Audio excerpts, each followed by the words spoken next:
This special episode of the Pocketnow Weekly is brought to you by Ops Genie. They're there when you need them, your devs and ops teams. If something goes wrong with your business, you can rely on them to get you back up and running as fast as possible. And with the tools your team has access to with Ops Genie, your next incident doesn't stand a chance. Visit opsgenie.com to sign up for a free company account for up to 5 team members. No credit card required. That's opsgenie.com. Never miss an alert again with Ops Genie from Atlassian. No, I'm still not Guy Fieri, but this week I am indeed driving around looking for the best grub from roadside restaurants, though this time around I have a best bud with me. Hello everybody and welcome to episode 334 of The Weekly, brought to you by Pocketnow and XDA developers, recorded over 2 days from Wednesday the 28th of November 2018. Now, I'm somewhere in California, and actually in each and every part of this podcast, I'm in a different place in California as I drive up the coast with the best bud. You know him as either Michael Fisher or, of course, the MrMobile. We're driving up the coast in a Hyundai Nexo, and Michael was gracious enough to invite me to be his co-pilot on this particular test drive where we're driving a hydrogen-powered car up the California coast. We've gone from San Diego to Santa Barbara up to San Francisco, and now we're actually in wine country in Napa Valley, and we're going to go a little bit further before this week is over. But while we were on this trip, we were having so many discussions on the road, as you do during a road trip. We've had a lot of fun, gotten to know each other even better in our friendship, and we had a lot of discussions that I realized we should be having on the Pocketnow Weekly. And this one in particular is a reminiscence of 2018, not only going through some of the best devices that we have had the pleasure of testing this year, as Michael has done his awards video over on his channel, which we do talk about in the first half of this podcast, but we also look back at maybe some of the other pieces of news that came out, some of the trends that we are looking forward to in 2019 that may or may not have started in 2018. Rolling. Oh man, I can't believe we're doing it this way. I know. Same. Yeah. You can just sit there. I have to be a pilot. But I would imagine that the boy band mics, as we've called them on the show, are going to help. Oh, most definitely. I already feel like I'm driving a 747. So to start off, for the folks in the back. Well, so to start off, I wanted to ask, like, can you give a quick explanation as to why we're even in this configuration right now? Well, yeah, because the steering wheel's over here, so that's why I'm sitting there. That's not what I meant. We are in a car. Yes. That's a very special car, isn't it? Yes, it is. We're in a Hyundai Nexo, and Michael Fisher and I, obviously, the MrMobile is here with us right now. We're doing a special podcast for this week, a nice 1 hour just discussion inside of the Hyundai Nexo, which you're going to hear a lot more of probably later this year, definitely in 2019, obviously. It is a hydrogen-powered vehicle. Ooh. And we have been testing this out thanks to Hyundai. Sorry, I don't know why I did that. Do I? Ooh. There is a lot to like about where we are right now, to be honest. Aside from the traffic, which we've taken advantage of, and that's the reason why we've set up these cameras, we are recording our podcast here. So this is the Pocketnow Weekly, episode number 334, if I remember correctly. But if it's not right, you probably heard the correct number in the intro that I'm recording after this. But yeah, I mean, we've spent the last few days together. We're spending a couple more. And then we're going to be together next week in a whole different destination. Oh, that's right. We have a lot of time together, and obviously you know of the, as people say, bromance between myself and MrMobile here. Big time bromance, brothers. Thank you for having me on this. I'm very, very glad that you're my co-pilot for this one. Also, thank you for agreeing to do the podcast in this manner. No, I was just thinking, man, like we're looking at the Android Auto ETA right now. We're driving from San Francisco to Sacramento at the moment. We've got 1 hour, 54 minutes left. And I can't think of a better way to burn time in traffic than podcasting. Because we've been talking this whole way anyway, ever since San Diego, so why not record some of it? We really have. Like, we've gotten to know each other very well on this. But as far as tech-related, not really news is concerned, because obviously I don't have a laptop in front of me. Jules isn't in the booth, so I don't have somebody prompting me for the news items. I kind of want to just take this hour to look back on 2018, get a little bit contemplative, because MrMobile here actually just released his video about the awards that he gave out for this year's devices, and I wanted to go through that list a little bit and just sort of maybe gush, but also reminisce about the year that has been, especially the last few months, my goodness. Oh, yeah. Good God. I loved the spread of awards you had. Especially the first one was the Captain 2 Phones Award, right? Thank you. Yeah, I don't remember what order we put them in, but the Captain 2 Phones Award most definitely, because I knew I wanted to issue an award to, like, here's the thing with awards, right? It's always best of.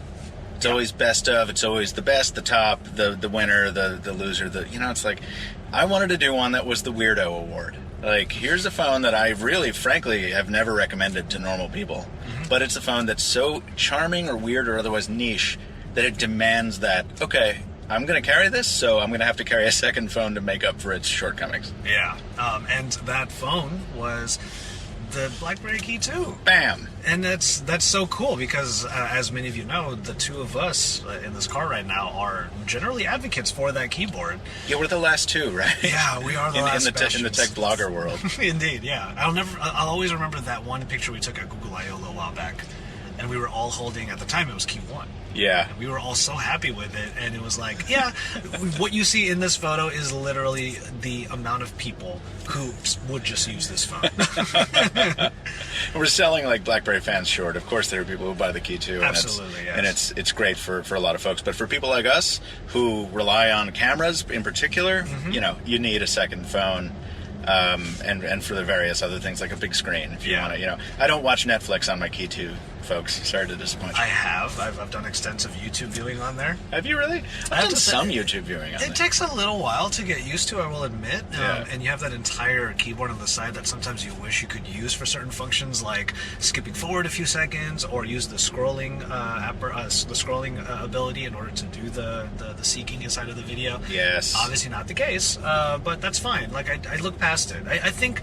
Oh, and you know what? Since we're on the topic of the Key 2, I've always viewed myself as a very tolerant tech person, in the sense that, because, like, I know people who would look at the Key 2, they would see that keyboard on the side, the fact that the screen is not even 16 by 9, it's definitely far from 18 by 9. It's 3 by 2, yeah. It's 3 by 2. And they would just, they would just lose their minds over it. They would be so upset. There would be just so much vitriol in their voices when they talk about the experience. I'm not that way. Like, it doesn't take much for me to adapt.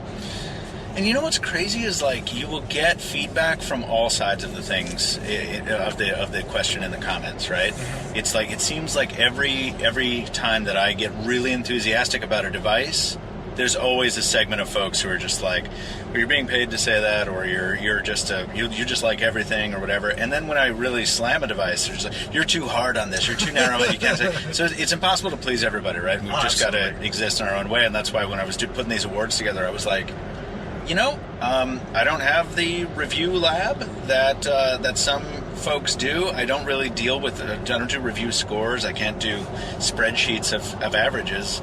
I'm just going to sit and think about this and select winners based on a cocktail of considerations, including how much they've affected the market, how well they achieved their various objectives, but also mostly how much they've affected me. Yeah. For better or worse. Which at the end of the day is really what matters, right? Yeah, for me. Yeah. And the thing I'm about to say next is not to say that you had to create an award for the Key 2, but I love that you had that angle and it fit right in. Yeah. And it made so much sense. Like, personally for me, and I feel like a lot of people will agree, that if I had to choose a Captain 2 Phones award, I don't even know what I would call it if I were doing the same thing. My dual wielder or something. Yeah, right, yeah, something like that. My secondary. But what would you... Do you know what you would award it to? I would have awarded it to the Pixel, honestly, because the Pixel 3? Yeah, nice. I very much use the Pixel 3 on the daily to begin with. It's not the vlogger's camera I had wished it to be, but it is. God, those photos are just so good. And if I had even a Note 9 on me, and then I had the Pixel on me, probably more than half the time I would still reach for the Pixel because I just know what I'm going to get with that. And with the Note, I'll get a good photo, but I know that the Pixel will do even more than that. Yes, particularly in still mode. I think going over to video, it might be a much closer contest between Note 9 and Pixel. Absolutely. Pixel's at nighttime, where I shoot in low light a lot in video, and the noise really is still an issue. I actually would probably have the Pixel alongside some sort of really oddball device that I enjoy. Something like any of the new phones coming out that have like mechanical parts that slide or that have motors, like the Oppo Find X. I'd probably have that just because it's fun. Oh, but then super fun. And then the Pixel fills in all the gaps that the first phone doesn't have, like the camera. So I feel like that would be my case. Right. And I think a lot of people over here at Pocketnow would probably feel the same way. That the camera is just so reliable that it makes the experience. Like I said in my review, if you haven't seen that yet, it's over on my channel. Of course, Jaime just did his review on the Pixel as well, so you can see that here at Pocketnow. But yeah, I called it the most disappointing phone I still use every single day. Oh, that's nice. Yeah. Yep. And that perfectly encapsulates it again. Did you have the XL? Yes. Yeah. See, I think if I used the XL, I would be in the exact same boat, because I tested the smaller one though. Every time I pick up my Pixel 3, I don't immediately want to throw it into the sea. I'm sorry, the XL is pretty ugly. Well, I remember you and I were choosing our devices, and you were kind of adamant to whoever we were talking to, like, it's small. Yep. And I wanted the large one. I wanted to see what that large screen would be able to do, and if it would be that fun. And I'm happy to report that it is generally a fun screen, even with that notch in there. Like, I hide it using Nacho Notch, though. I'll just tell you that much. Nacho Notch. Yeah. And you also don't have the penalty. I pay the price for the smaller phone because the battery doesn't last long at all in the small Pixel. Just like it never has. The smaller Pixel has never done well. But even then, the XL, I would definitely not call it a long-lasting phone. Isn't that crazy? You're not running any crazy extra software on it. You're running Google's Pixel take on Android. And it's doing this crazy RAM management thing where it's closing apps in the background much more often than I think it should, and yet these things are not battery outperformers. It's very, very strange to me. Yeah, indeed. If I remember correctly, the Pixel didn't really make any of your awards, did it? It didn't. No, Wow. It didn't. As good as the Pixel is, and as much as I genuinely do use it all the time, this struck me as a year that Google really didn't excel in any particular respect outside of the camera, which is already what we were expecting. Yeah. So it just didn't really. Honestly, I didn't consider it for long at all. I sort of knew all along that no, this isn't really a year where the Pixel's shining. So, no. Indeed, yeah. I look back, and the Pixel 2 XL was far superior in audio quality. Oh, you mentioned that. In microphone. I just remember times, David Immel, shouts out to David, he once did a full voiceover just using the Pixel 2 XL. Did it? Using a voice recorder. Nice. There. I don't know if it would be, I don't see why it would be different once you hit the record button in the camera. I imagine it wouldn't be different, so I would say probably the mics on the 2 are way better than the ones on the 3. So, I don't know. It's really odd. But that is probably the most disappointing part, is that the audio just sounds so bad.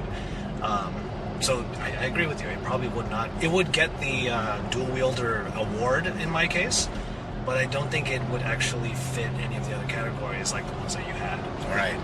What was the one that you did? Okay, so just kind of waving my hand up here, you can see that rings are now a thing. And yes. I'm trying to remember, what was the award that you gave this particular ring you are wearing? This was one of 3 awards that was classified under the Stay Mobile Award. Stay Mobile, that's right. And basically, I just picked that name because that's the catchphrase. But this was category focused on non-phones. Okay. So that's why it was one of the Stay Mobile Awards. It's just the best of the non-phone stuff that I thought stood out this year. For me, it was the Motive Smart Ring, which I am wearing right now as well. Yes, I'm wearing its competitor, the Aura, and we were throwing around a few different terms because we were kind of comparing our rings over dinner the other night, and it's like, this is the ring for fitness trackers, and my ring, the Aura, is the ring for the biohacker, and he like scoffed at me. Yeah. I was like, God, the biohacker. Openly guffawed into my steak. Biohackers. I mean, I have to say that the Motive does do a lot of things really well. It definitely takes the fitness tracker and puts it into a form factor that makes perfect sense. And it's something that you would quite literally wear all the time because it's that unintrusive. Yes. On the other hand, It's also good looking too. it is pretty good looking as well, yes. You should have seen the original Aura ring. Yeah, it had a big old hump on it, didn't was it? a huge little thing. Yeah, it was really weird. And that's why when version 2 came out, I jumped right on it because they figured out how to streamline their design. But the Motive, in particular, like, so step tracking, sleep tracking, heart tracking. Yes. And you mentioned that it has another new feature. I need an explanation as to how this ring does the two-factor authentication. So do I.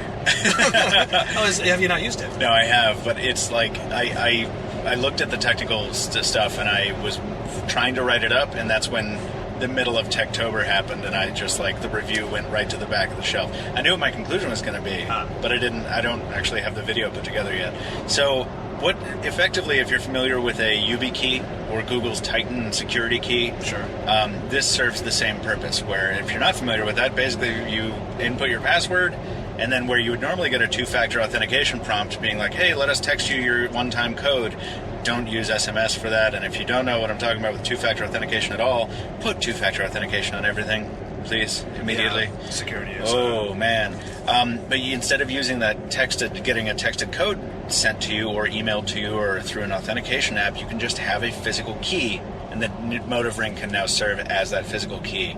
And you tell the computer, use my physical key, and then you do this little hand move that I can't really illustrate with words too well, except to say, when somebody's asking you for a thumbs up or a thumbs down, and you're like, it's kind of mediocre. Yeah. Do a little hand wobble. Yeah. That's basically what you do.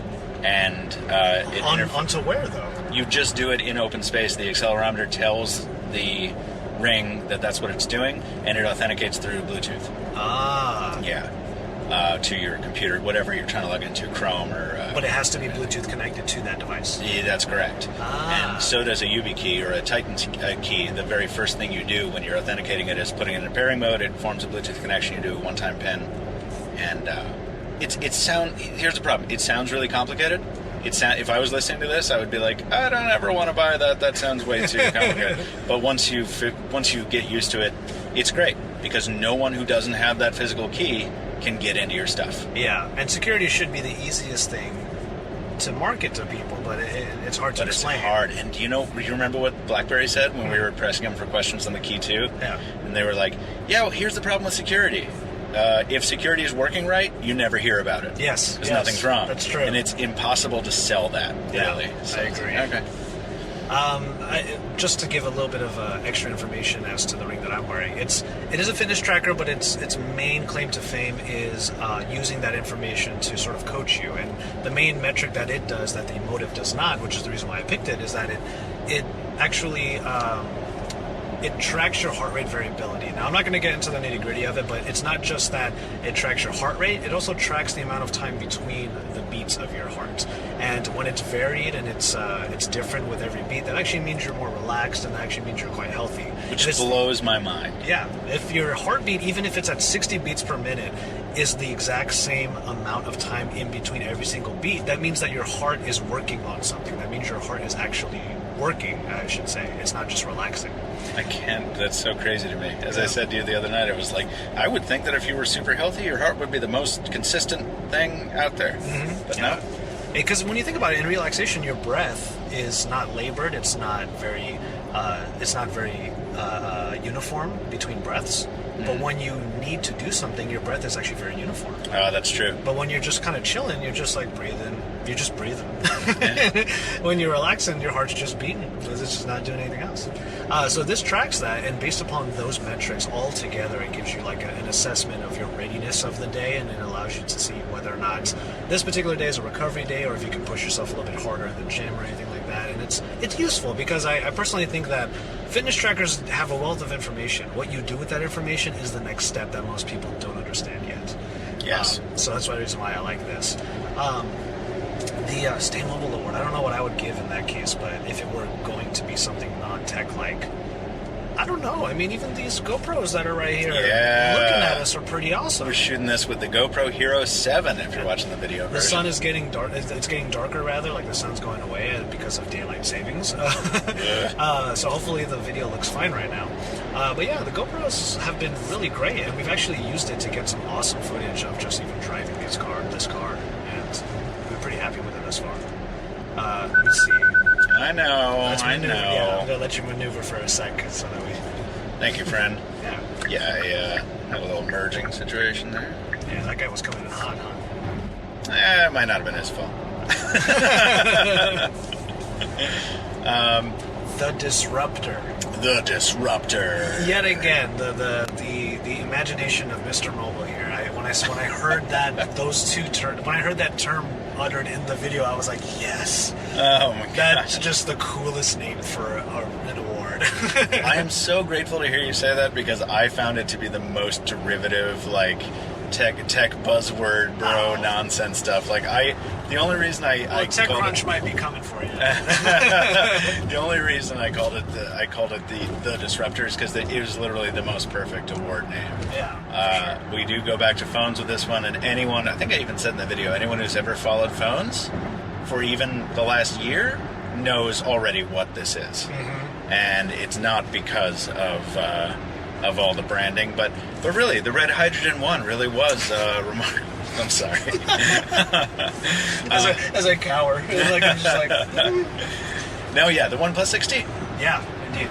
Which I love because, like, okay, so just so we can get into like the general information about the phones that we've used this year and reminiscing in a more general sense. Best phone of the year or best phone? I don't remember what term you used for it. It was phone of the year. I was saying it was phone of the year. Phone of the year.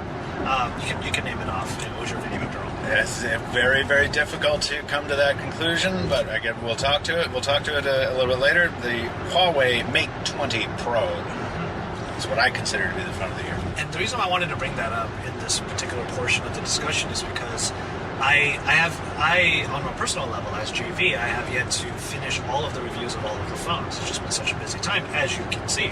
Yeah. But if I had to think of it right now, what phone I think could be the phone of the year, it's a dead heat between those two in my eyes. Oh, between the OnePlus 6T and the Mate 20 Pro? Mate 20 Pro, exactly. Interesting. Part of the reason why is because the availability of the OnePlus 6T is such a compelling part of that package.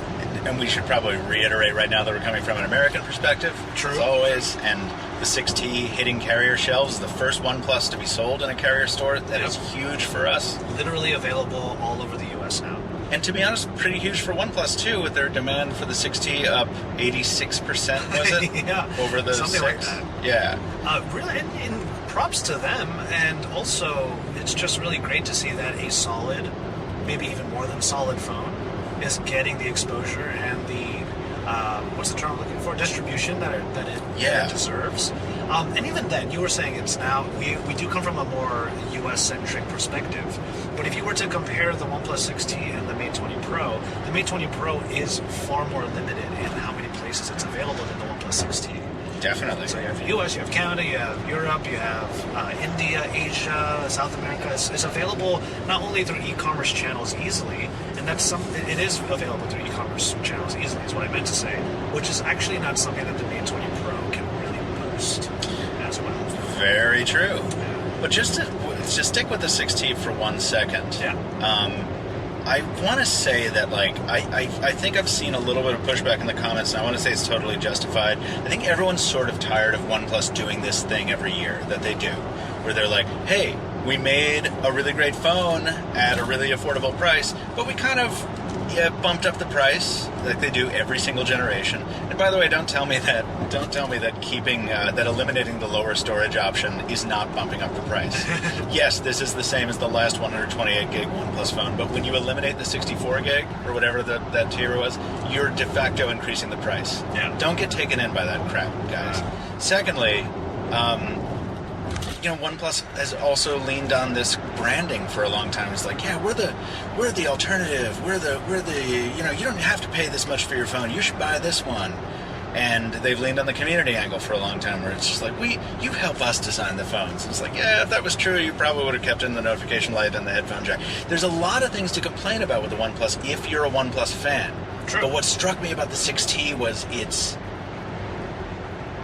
the first one for normal people that normal people can buy, and that I can recommend without. There's a 16-minute slowdown. 16-minute slowdown ahead, and that I can recommend without saying, yeah, you got to buy it unlocked, and you should get it on Amazon or whatever, or OnePlus. No, just go into your T-Mobile store, buy it, or buy it unlocked and use it on Verizon, and you're going to get a great experience for $550. That's fantastic. I wholeheartedly agree, and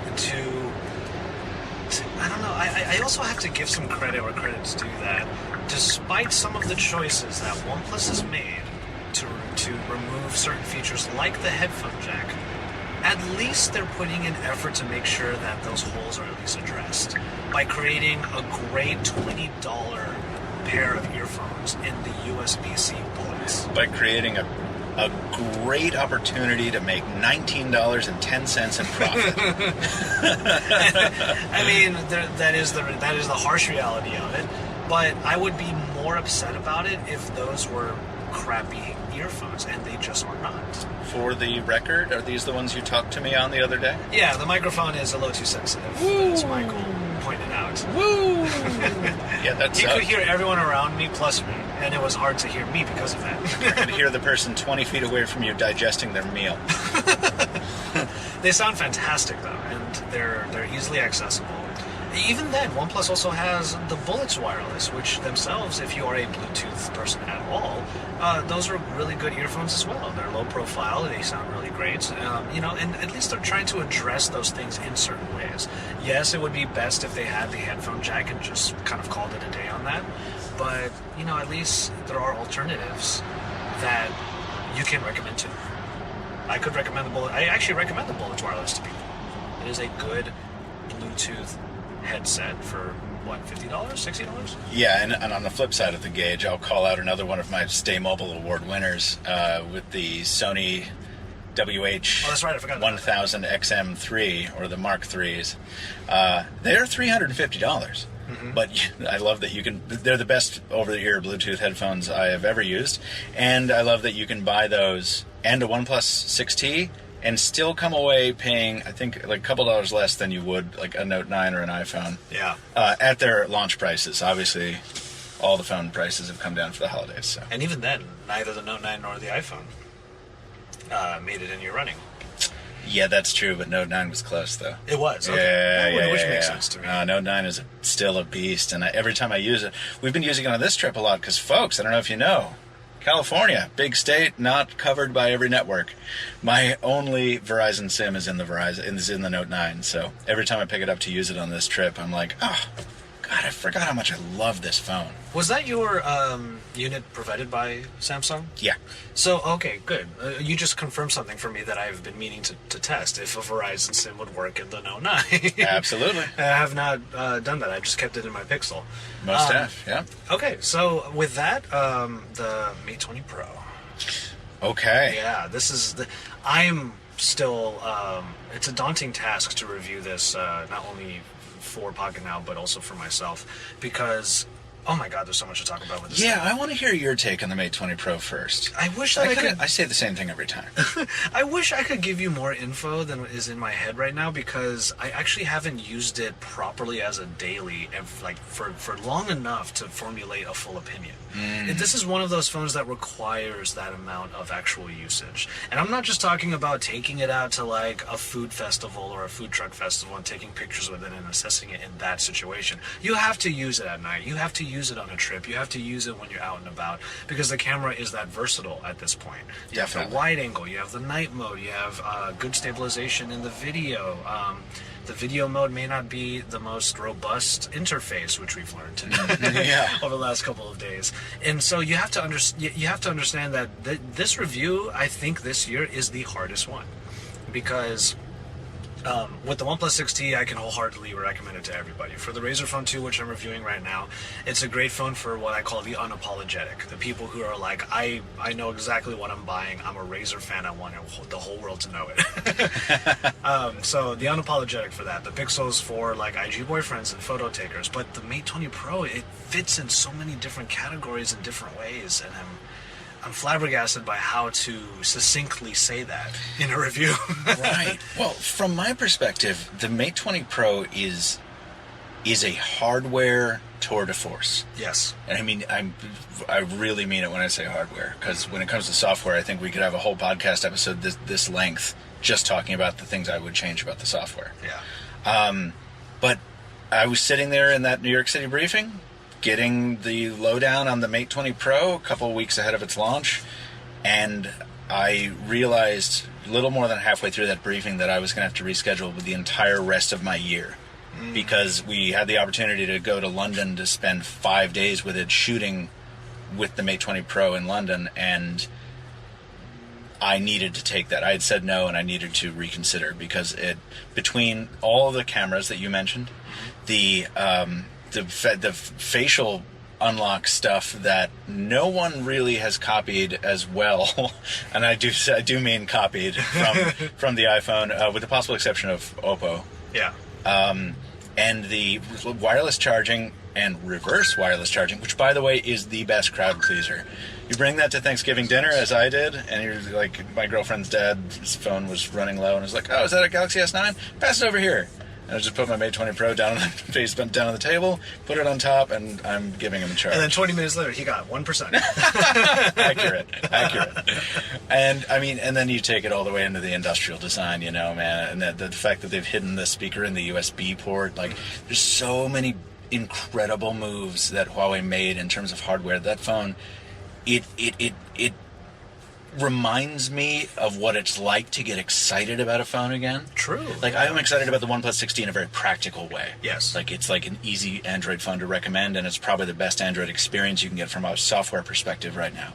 But for a phone that, like, inspires the imagination, I don't think you can do better than the Mate 20 Pro this year. I just don't. And you said it all about the camera already. I should say that we're using a Mate 20 Pro as our primary mobile camera for this shoot in this Hyundai.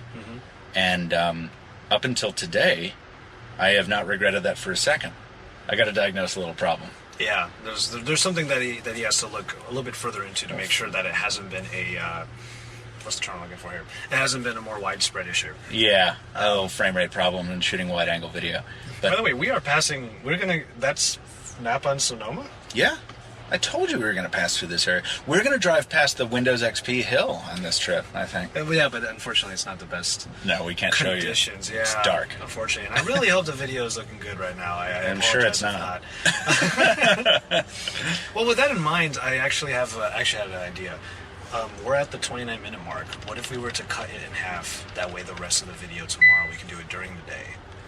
Okay. Yeah, you know. You want to do that? Because I went ahead. I don't know if you saw. I strategically set your award video discussion as the first half of the podcast. Yay! Right? No, I did not realize that. Because now we're at the 30-minute mark. So if we were to cut right now, I could do like a transition thing and be like, "Hey, we're back. We realized that the sun was so down that we just decided to do the rest of this during the day during our next part of the trip." It sounds like a good plan to me, That's cool. brother. Sweet. Did we cover all my awards? Were those?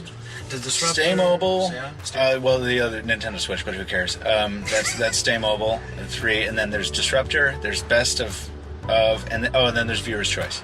Oh, Viewer's Choice. So let me just give a shout out to that. Yeah. Okay. So, I just remembered as hard cut.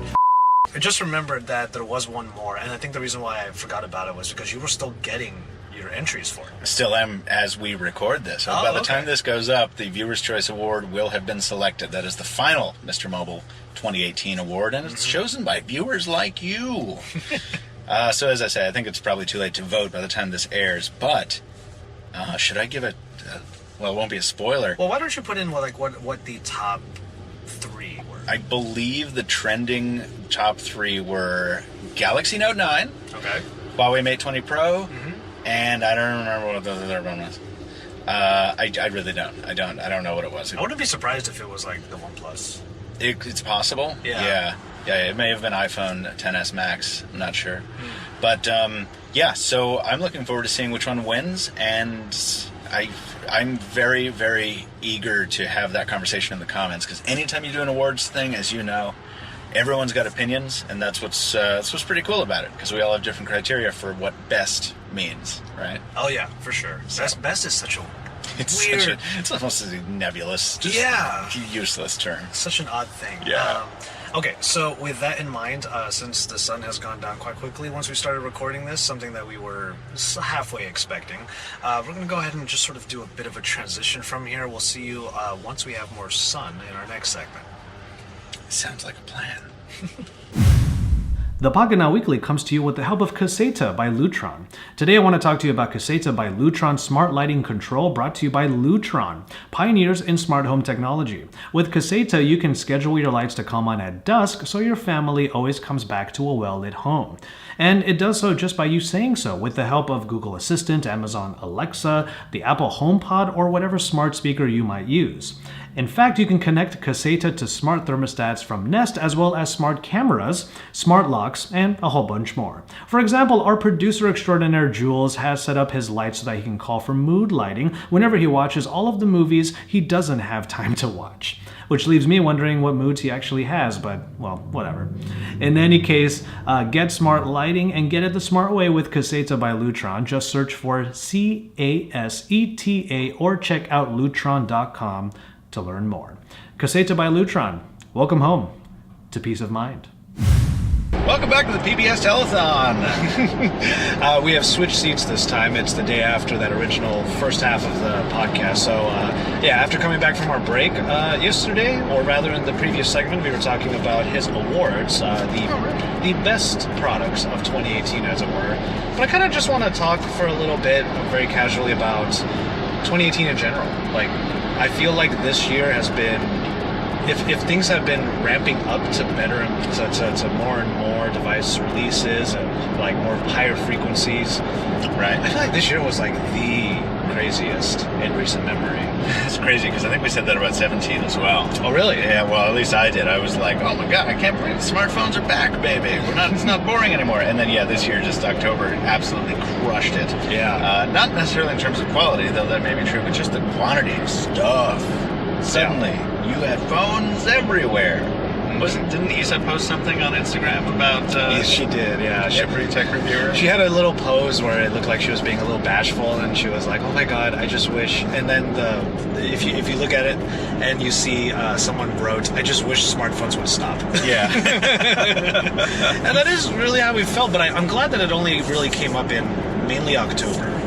I'm glad that the entire year didn't quite feel like that. Oh, yeah, no, very true. At least it was a little confined, and we're getting a chance to catch up now. And, you post a video when you post it, and then what fortunately in our line of work, there's always someone there ready to say, a month late like always. And then you can get a nice, good rush of satisfaction by banning them forever. It's a great feel. We've been having so many discussions about the life of a creator, the life of a tech YouTuber. I don't know what kind of term you want to say, but there's so many little quirks to this whole life of ours. There are. And this is only like one facet of it, is the fact that these phone manufacturers just don't seem like they want to stop.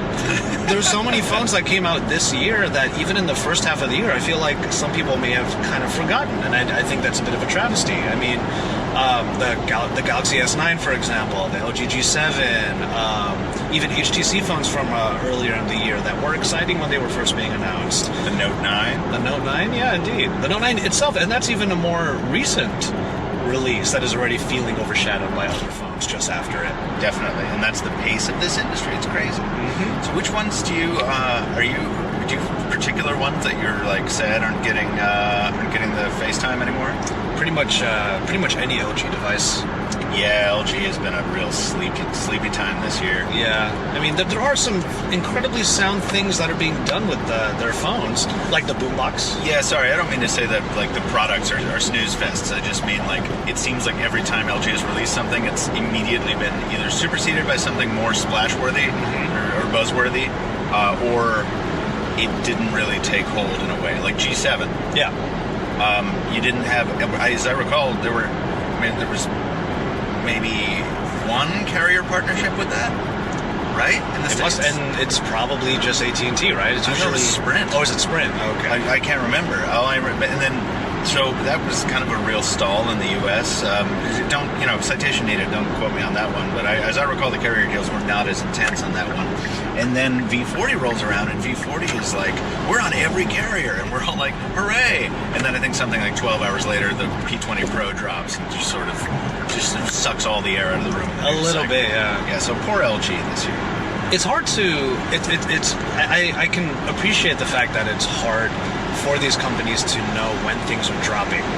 So they don't exactly know what the timing will do to a product release cycle.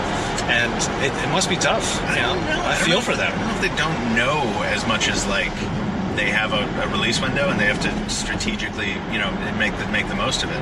I will say, if I was LG, I might have made the same move on V40 because Huawei P20 Pro doesn't launch in the United States. That's true. So on one hand, whatever, we'll take that hit. Yeah, definitely.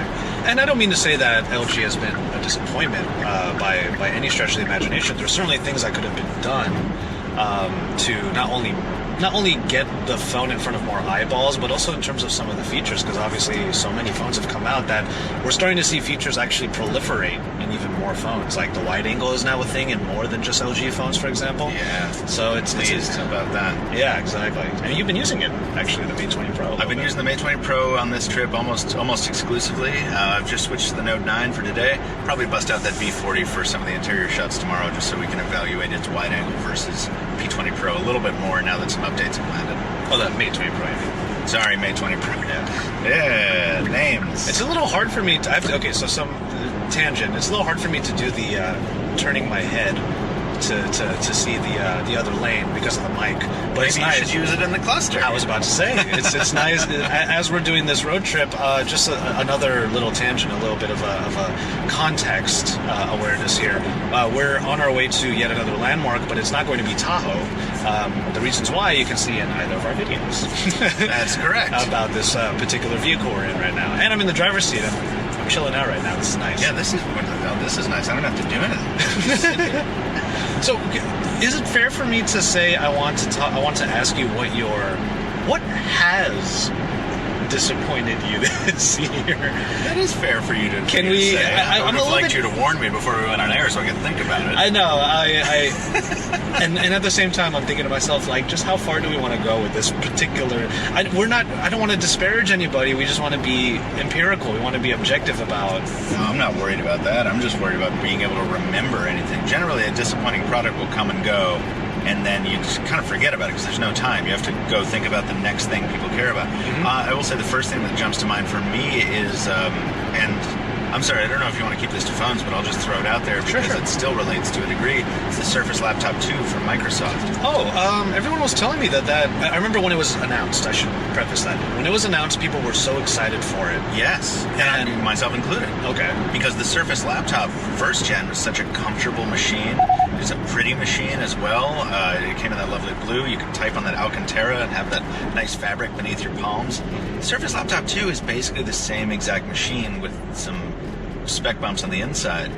And while that's a typical complaint you hear in this industry, it's not just that I'm annoyed that it's an iterative bump. I'm annoyed that they didn't do the one thing that would have made it a 2018 machine, which is put USB-C in it. I know I'm a broken record about this, but guys, if you don't have USB-C in your product, I don't care if you're talking about an earbud charging case or a laptop, desktop replacement laptop. Yeah. I can't take it seriously. You're already shooting yourself in the foot in terms of like ubiquity among the tech. Yeah. Yeah. I mean, people in my comments are complaining because I've said this in the last 3 videos. But yeah, I can now charge everything I carry with me with one cable. And if that cable, if that is not true, then I'm not going to carry that product. I'm sorry. The Surface Laptop 2 has no place in my bag if I have to carry around a Surface Blade charger with me. Well, you know, it's funny you mentioned that because I feel the same way in a slightly pivoted manner. I have been testing USB-C earbuds recently, and I love the fact that we're finally getting to a point where these earbuds could actually work with other devices than the ones they're meant to complement. Yes. So, for example, the Razer Hammerhead USB-C noise-canceling headphones that I actually think sound pretty good, but the noise canceling is what I love about them. They're not going to really noise cancel everything out, but even just a little bit goes a long way sometimes. They work with my MacBook X Pro. Oh yeah, that is nice. Yeah. You can plug into the USB-C and it'll exactly go either of the 2 USB-C ports, and there you go. I have audio. And I was like, wow. So if USB-C is in every single product that I have, then they can all work in congruence. And I kind of look forward to that actually. I understand there's some people out there that are going to be like, yeah, but USB-C audio, where's the headphone jacks, blah blah blah. What's funny is that the MateBook has a headphone jack also, but since I only had those Hammerheads on me, they still worked, and I was really happy about that. And it'll be really nice when USB-C finally matures, just to get off the brought to you by the USB-C Coalition bandwagon for a second. USB-C is still broken in a lot of ways. Stuff that should be compatible isn't, and even if the port fits, it doesn't mean that it's actually going to going to work for you every time. I'm glad it worked for you in that case. Yeah, it's far from universal. Yeah. But it's nice to see that more things are starting to sort of just fall in line. True. And yeah, I have an Anchor power brick that I connect a bunch of things to in order to charge my stuff. I can connect my laptop or my phone or these GoPros Oh yeah. to it to charge things, and that's nice. I hope it becomes more and more prevalent. Another great example of a USB-C embracer since Hero 5 or 6. I can't remember. Yeah, but fantastic. Yeah. Do not make me carry around an old micro USB cable to charge my stuff. I still have a few in my bag. You just can't get away from it. Right. Yeah. Because like the minute you think you're free of it, like a company will release a smartwatch and they'll use a dock that's like, has a micro USB port. You're like, you guys. Where are you on? Sorry, I was waiting for somebody to turn. I know. We had a little traffic situation. I was being very nice, and that person was... It's funny when you have that little pause. It's like an awkward handshake. You go. No, you go. No, you go. Oh, T-bone collision. Oh, yeah, no. Exactly. At least they looked really slow. I was like, okay, creep. Okay, cool. So you just mentioned smartwatches. Like, where do you stand on smartwatches in 2018 after everything we've seen? Well, we waited basically all year for the new version of Google's Wear OS to come out, right? And that version looks pretty cool now that we've gotten to play with it a little bit, and it's starting to trickle out on devices. But so far, the only thing I've used it on for a long time is the LG Watch W7. Oh, and I'm still very envious of you for having that. Oh, well, yeah, but here's the thing. It's not a typical Wear OS experience because it's the watch that has the analog hands mounted over the display. Yeah. And that's fun. That's a cool little thing. It makes this a very special experience, but it also introduces a ton of compromises because the production pipeline was longer, so they had to use the old Snapdragon Wear 2100. And Skagen did the same thing. I was so disappointed. Yeah, there's no heart rate sensor, which I don't really care about, but some people do. It's doesn't get the new battery life improvements that the 3100 brings, blah, blah, blah, blah, blah. So that's really frustrating, and I feel like we're still waiting for Wear OS to get some traction. I think once Fossil finally kicks in with all of its new 3100 stuff. Didn't they just Fossil Sport, right? Yeah, Fossil Sport. Yeah. But I'm talking about the whole Fossil group. Oh, got it. And we've already got the Mont Blanc out, which should be waiting for me. I think I get to move into that one next. Nice. But that's a $1,000 smartwatch, True. Which is absurd and never will not be absurd. Until these things can genuinely last for 5 years, it's not a very good investment, right? I've made it very clear in my last 1 or 2 years of being in this industry. I'm such a proponent of the hybrids now. Of the hybrid smartwatch? Yeah, I love them so much. I know. You and Anabong too, right? Yeah. Yeah, I can't get into them. I mean, like, I think they're really smart, but I still use a lot of the features of a smartwatch. I love reading whole emails on my smartwatch, just being like, archive. Not me. I don't need to see it. Yeah. I just keep going back to the same thing. I don't want to sound like a broken record now either, but if I'm going to spend that much time looking at the screen on my wrist, I might as well just use that time looking at the smartphone screen anyway. Sure. So, unless you're driving or you don't want to pull your phone out of your pocket. This experience notwithstanding, I'm generally not looking at any of those things when I'm driving anyway. Yeah. And Gmail does not come through Android Auto, so it's not like I'm going to get distracted. And that's good. Yeah, by design. I don't know. I mean, I feel like not much has changed in the smartwatch space this year, and I sort of wanted it to. I wanted this to be the second coming of Android Wear, but we'll have to wait until next year to see if that pans out. Mm-hmm. I will say the software is definitely better, and the hardware has a lot of interesting potential with 3100 now. So yeah. How about these trends that we're starting to see, especially in very recent months, of certain form factors returning to smartphones, like the slider. Over the Oppo, like the Find X? You got the Oppo Find X, the Xiaomi Mi Mix 3. You also have the Honor Magic 2. I prefer the mechanical, like physical slide over the motor, personally. Yeah. I get that the Find X motor is super cool. It is super cool. But I was saying before that I wanted to do a video on Thanksgiving about what I'm thankful for this year, and I wanted to be controversial about it. Whoa, what's going on? Someone's off-roading over there. Someone is off-road? Oh, no, they weren't off-roading. There's a road there we couldn't see, and they were throwing up water. That was a puddle they were splashing through. What is this car? That was incredible. This is a branded vehicle. Oh, it's a Culligan water vehicle. Oh, interesting. Delivering that pure water. We got some. We got some coming out of tailpipe. We do. We could donate.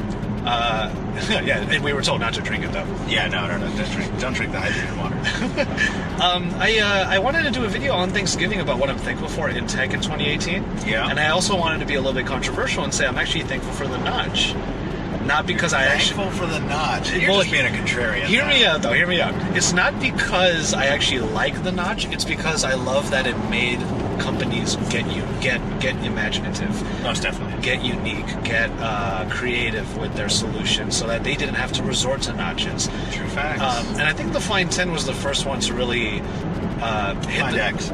Oh, Find X. I keep saying 10. It's confusing. I think the Find 10 was the first one to really capture the consciousness a little bit, because it was like, oh, the motor's back. Oh, it looks so cool. It's really, it looks really awesome, and it's like so flashy. But then that slider form factor, I'm just absolutely adoring that right now. Once I got my hand on the Xiaomi, and I don't have it yet, for review that is. When I was in China and I was playing with it, it was just click, click, click, click, click, click, click, click all day. It was so good. Most definitely. I miss moving parts on phones to an unreasonable degree. You always get people coming out of the woodwork saying, and it's a valid point, I get it, more moving parts, the more opportunity for failure. Mm-hmm. But like I said, I think in that Oppo Find X video that I made, like, we went a decade where the clamshell form factor was the most prevalent in dumb phones, back when dumb phones were the only phones. Yeah. And sometimes flips broke. Most of the time they didn't. Because what do you know? When you engineer a product, you can deal with a moving part. Yeah. It's okay. And it's not like we're going to be holding these things in 8 years going like, oh, I hope my phone doesn't break. You're going to buy a new one in 2 years anyway. Yeah, potentially. You said clamshell. Kind of crappy, but it's the reality of it. It is the reality. That's where tech has gone. That's what the last few years have shown us. Like, you're not going to get a smartphone and then use it for a long, long time. I just made this point in my in a video that has yet to go live about my first cell phone. Oh yeah. Like the cell phone, not smartphone. Right. This phone has gotten so old that the petroleum in the rubber has started to destabilize. The plastic is like turning into a liquid at some points of the body, and that was a phone from 2001. Like, these things were never meant to last, even back then. Yeah. We have been in this throwaway consumer culture since then. It's just the way it is right now. It sucks. You mentioned clamshell, and I have this. You were mentioning like moving parts of a clamshell and if they were broken and whatnot. I don't think anyone's ever like bent their flip phones in the other direction so much that it actually cracked in half. I've never seen anybody with like two halves of a clamshell phone. Well, then you've never worked in a Sprint retail store. Oh, sure, yeah. People used to come in with a busted in half flip phone all the time. But it's just like people think that that's going to happen the moment you introduce a moving part to something. And no, not if it's well built. If it's not well built, then I don't know. It's almost like we should have a cadre of reviewers who cover this stuff and tell you that you might want to watch out for it. Indeed. And that is exactly what people are going to be asking us when foldables finally come in. So, did you watch the Samsung developer? No. Okay. Well, you know of the F or whatever they're going to call it, the Flex, or I don't know. Whatever. I'm still not too sure what the terminology should be. But the foldable. And how excited are you for that particular trend? We finally got an announcement about it. Yeah, I think it's going to be a lot of really bad product at first. You're going to have compromises in the screen. Remember the LG G Flex from back in the day? I miss it. It had a curve, me too. It had that curved display, but in order to get that, they had to make this display that like couldn't reproduce whites. Like it looked like wet newspaper, I think someone said, and it was a perfect characterization of those colors. But then by the second generation, that display had gotten a lot better. So we're going to see a lot of compromises. Probably going to be a very, very bad phone in its first iteration, and we'll have to wait through a few generations until it gets good.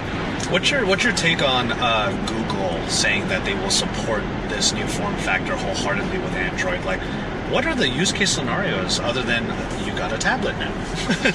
That's all you need, though, isn't it? Is it really? Like, is it just going to be big screen experience? Because I would hope that there's some sort of functionality that comes with the fact that the screen will actually fold upon itself. Like, what do you want? I don't know. I can't think of that. I just keep thinking to myself that Axon M, where I know it's the opposite direction, but ZTE folding phone. Yeah, the dual screen type thing.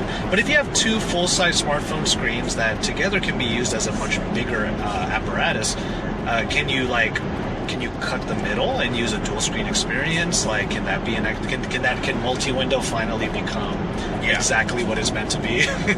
Yeah, I think it can, but then you've got to think, factor in a bunch of time for developers to rebuild their apps. And are they going to do that, right? Yeah. Even now, you long press the button in Android and it's like, no, the app you're using doesn't support multi-window, you can't do that. You know, and multi-window's been built into Android for a couple generations now, so, you know, it's all going to be whether people stand up and demand it, I think, and then whether Google follows through and incentivizes developers to build for that stuff. But the point is, we don't know. It's such a strange idea that we have no idea at this point what the possibilities are. Yeah, I just like the idea of like having a big old screen when you want and having a pocketable device when you don't. Yeah, even though that thing's gonna be thick.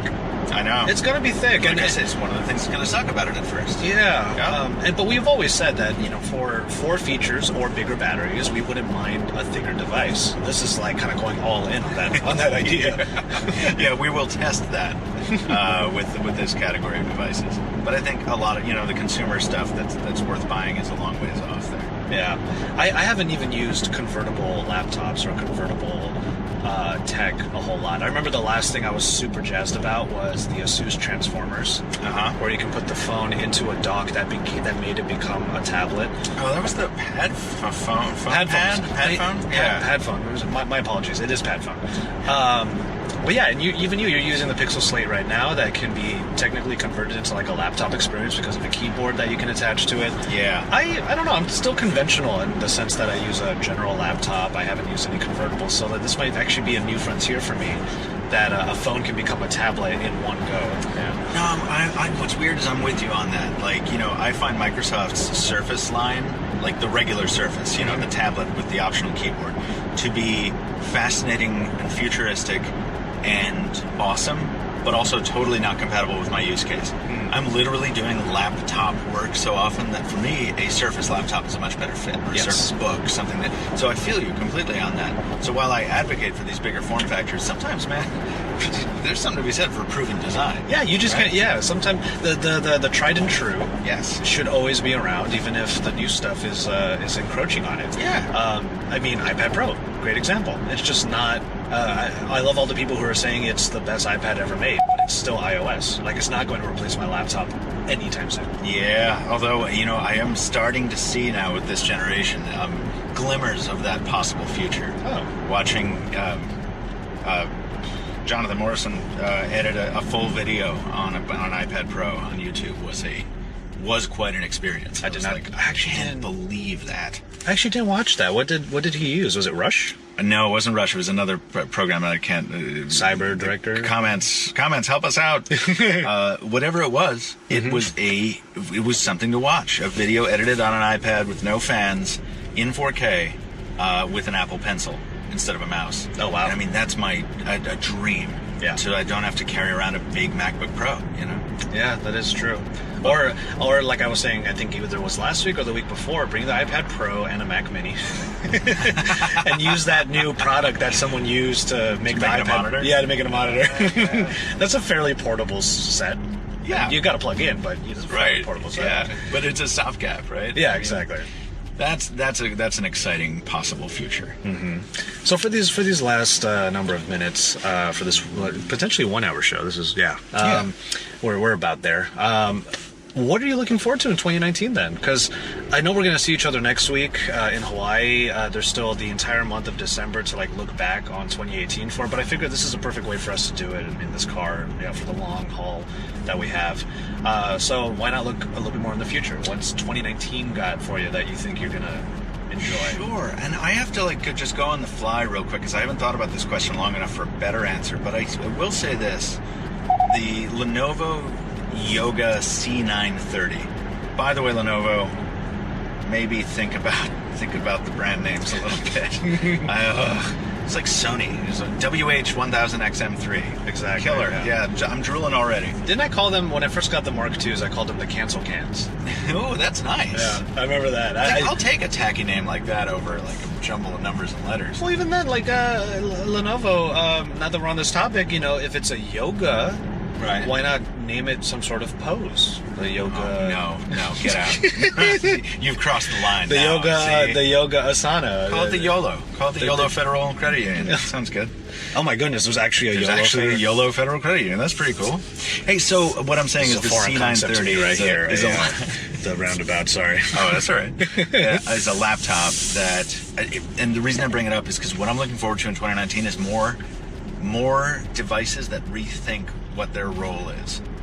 How many laptops have I played with that have a stylus that you can use with them, but there's no place to put the stylus, so you have to carry it in your bag. The C930 gives you a silo like a Galaxy Note.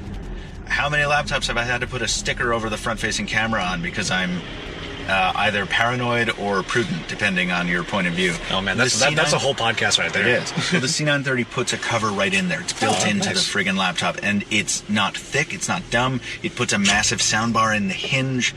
It's just I've used it for 2 days. I don't know if it's a great laptop. It could be total crap. If it delivers on making a solid Windows experience, it's my new favorite laptop. So for 2019, I'm looking forward to existing form factors that realize they can do things better and doing those things better.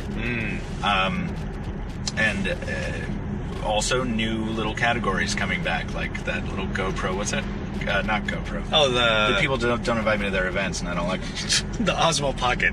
Yeah, DJI. Yeah, the DJI Osmo Pocket, which looks like a nice little nifty camera. I love that you can connect that thing to any smartphone on the like over on the side, make it a big old monitor. But yeah, it's ingenious. Yeah, and it's bringing back that handheld digital camera that we had back in the days of Flip. The Flip. Exactly. I miss that so much. So yeah, and we'll see if it survives, or if people say, no, the stabilization I get on my iPhone XS or my Pixel 3 is fine. Yeah. But I love it. I love it anytime a company is like, let's experiment with either a new thing or making an old thing better. Refresh an old thing. Yeah. I completely agree. What about you? I'm pretty much in the same boat. I actually look forward to whatever the next generation of our gaming consoles are. That's what I really want to see happen, because the PS4 and the Xbox are really due for a refresh or an upgrade of some sort. But on the topic of Pocket and mobile, apparently there might be a new Switch, and I'm really curious what that would look like. I've heard that rumor too. Yeah, the Nintendo Switch 2? Switch 2, Switch Pro, perhaps. And I want to know what that would look like, and to see if other companies are going to move towards that, because if there's one thing that we're seeing a lot more of in 2018, this is a trend we didn't even really touch upon in this podcast. The gaming phone is now a thing, and I want to see that evolution. So if the Switch Pro comes out with Nintendo making more IPs, not just for it, but also for mobile, everyone else got to step their game up, man, and it looks like they're trying. It looks like Asus, Razer, everyone's trying. Got Xiaomi makes one, Nubia makes one. Yeah. I'm looking forward to seeing more of that, because a mentality I've always had in the computing realm is a gaming machine is so it can be so powerful and so good that it can handle pretty much any other task. Right. So a gaming phone hopefully will fit that description as well, and I'm looking forward to that. Yeah. No, I strongly agree with that. But that's another thing where the ecosystem has to keep up with it and catch up with it. Like, I've had these gaming phones and it's been great, but frankly, mobile games as they stand right now are still not as compelling to me as the kind of stuff you can get on even the Switch, which a lot of people, just like turn their noses up at because you can't play, Red Dead Redemption 2 on it, because it's not a power console that's all about power. Yeah. But it still has those Nintendo exclusive titles that I think are worth the price tag alone. Well, I mean, there's a rumor going around that because a patent was just signed off on by Sony that kind of looks like a Vita successor. Oh, what was the Vita? The Vita was their portable. The PS Vita. Exactly. Yeah. You remember that clumsy product placement in House of Cards? Yes. Kevin Spacey's like, hey, is that a PS Vita? Like, Sony, what do you... Okay. But yeah, I think I think we've done it. I think that's good. You know, we're on our way to our next destination. You want to tell them? I don't know. Where we're going? Is it going to demonetize this podcast if I say it? We're literally going to a monument called the Glory Hole. A glory hole. You can give them a quick explanation, because I've never even known about this thing. We're just going by wineries, and that's all I want to go to right now. Yeah, this is amazing, actually. I should take some more video. It's beautiful here in Northern California. We're going to a big old drain. Do a YouTube search for Glory Hole, or I think... No, don't Google Glory. Oh my God, yeah, don't. Do a search for the Devil's Gate. Yes. Or just Big Drain. You'll find it. Yeah, Big Drain, Sonoma, in Sonoma, California. The minute you see the thumbnail, you will know what we're talking about. Yes. Since we're here, I'm driving. I can't necessarily look at the script that Jules makes me every single week. I'm gonna go ahead and do the outro after this. So thank you so much for being on, brother. Hey, thank you so much for even having. You're the one who had me on this drive, so I have to thank you. So I'm so happy. I wouldn't have had it any other way. This has been amazing. Thank you so much, and thank you for being on. And we've been able to do this. This is a really different format. We're gonna do this at CES. I bet you this whole format, if it turns out pretty well. But yeah, let's go on to the outro, where I'll tell you how to follow Michael and how to follow myself and how to follow Pocketnow. So, boop. All right, cool. Perfectly half an hour right there. That was 30 minutes perfectly. Outstanding. So are you gonna keep the cameras rolling for it? No. I'm just gonna do it off camera somewhere else. And with that, we're going to go ahead and call it on this one. Hope you enjoyed this kind of crazy yet really fun and unique episode of the Pocketnow Weekly. I just thought if I was going to be out the entire week with a great personality and a great friend like Michael Fisher, I wanted to make sure we had a podcast where it was just the two of us discussing all of these forms of tech. And with that in mind, I want to make sure that I get all of you in on the conversation. Make sure you let us know what your favorite pieces of tech or your favorite memories of tech in 2018 were by shouting us out on social media with the hashtag PNWeekly. Also, the weekly is just as much a conversation as it is a show, so make sure you make your voices heard either in the comment sections down below or by emailing us, podcast@pocketnow.com. Michael Fisher is, of course, found at the MrMobile, found on Instagram and Twitter, so make sure you follow him and his YouTube channel that you can find. He is, of course, MrMobile. And I can be found at JVTechT. You know me by now. I am JV. I love tech and I love to drink tea. Pocketnow is at Pocketnow on Twitter, Facebook, Instagram, and YouTube in English and Espanol, where you can find more news on the Pocketnow Daily and Pocketnow Audio every weekday. We would really appreciate all of your feedback through Google, Apple, Stitcher, Pocket Cast, or wherever you might be streaming us, because without you, we would not have been able to make this show for 334 crazy weeks straight. So that's that, and whatever you're doing, stay fresh, folks. We'll see you next week.